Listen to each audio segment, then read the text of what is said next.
Let's talk about falling in love with your job again without lying about it.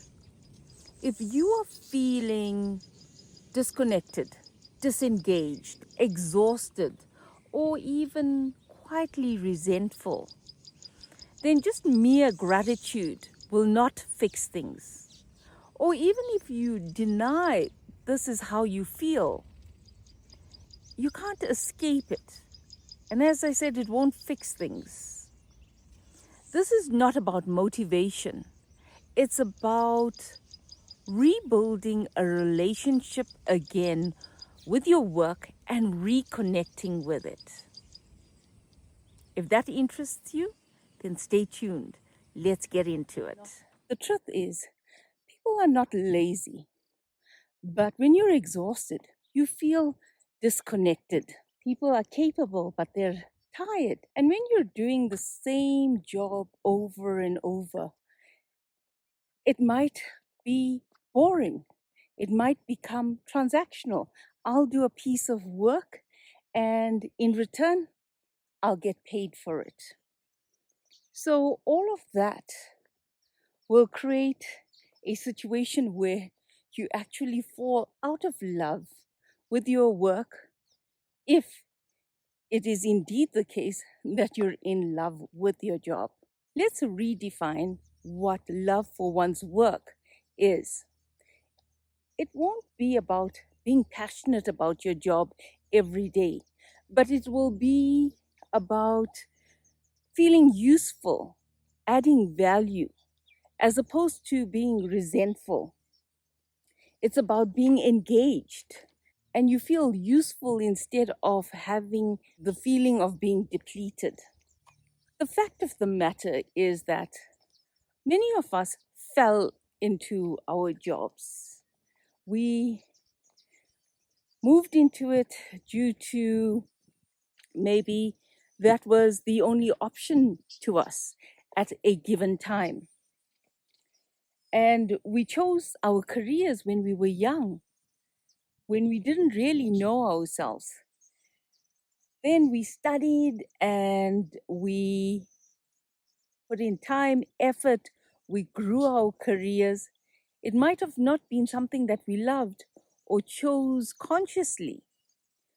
Or even if we did choose it, we didn't know ourselves at the time. So things would have changed.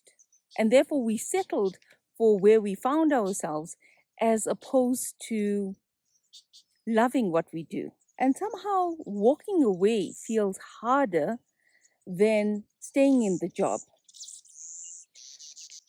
And therefore, we didn't consciously build that relationship with our work. So you don't need to change your job first.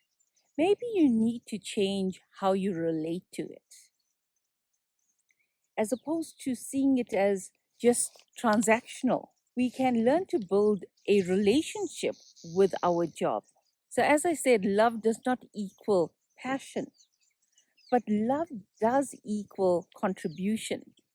How are you contributing to the bigger picture? Every role exists for a reason. What is the reason for your role existing? Think on that. So, with meaning comes impact. Identify what impact your job is contributing to.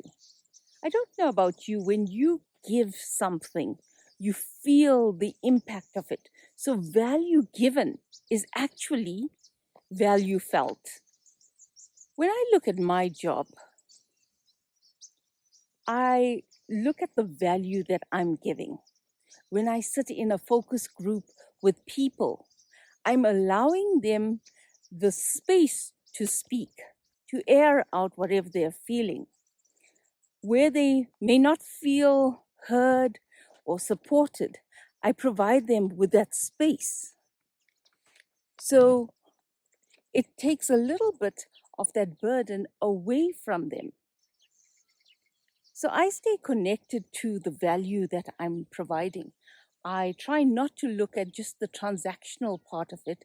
I look at how I am able to make a difference. If there's a more motivated group of people, it means that they can deliver better.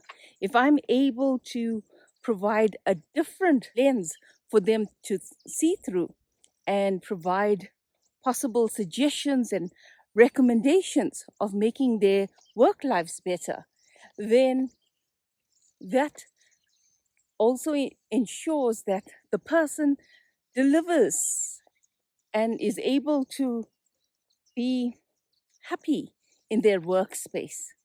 So I look at the value that I'm providing. What value are you providing? And sometimes it might not be obvious. I used the case of my sister in a previous video where she does auditing, and that might seem boring, but she is helping the company to save money by providing other ways of operating. And by doing that, she's actually helping people out to keep their jobs. So look at the value you are providing. You're not just providing a report, you're providing some kind of value. And it might not be obvious, but if you scratch beyond the surface and you look at the bigger picture, then you'll be able to see that value that you will be providing. The truth about burnout is that it might not just be the job. It could actually be that you're feeling exhausted and therefore you're feeling the way you're feeling. And when you're burnt out, it takes away from clarity. So you assume it's your job, but it's actually about how you're feeling. And it's about addressing the energy. If you can repair your energy, then things may possibly be better. Your outlook to your job would be better. You don't need to love your job forever. And also, you don't need to quit tomorrow. But you can start rebuilding your relationship with your work honestly. And therefore, I thought I'll do this video to shine a light on building our relationship with our work again so that we can start loving it again. And even if you didn't love it in the first place, you can find ways in which to start loving it.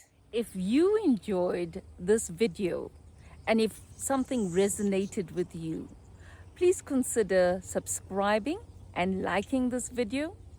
I'll be doing a video like this every Friday on rebuilding your relationship with your work. I'll see you then. Bye for now.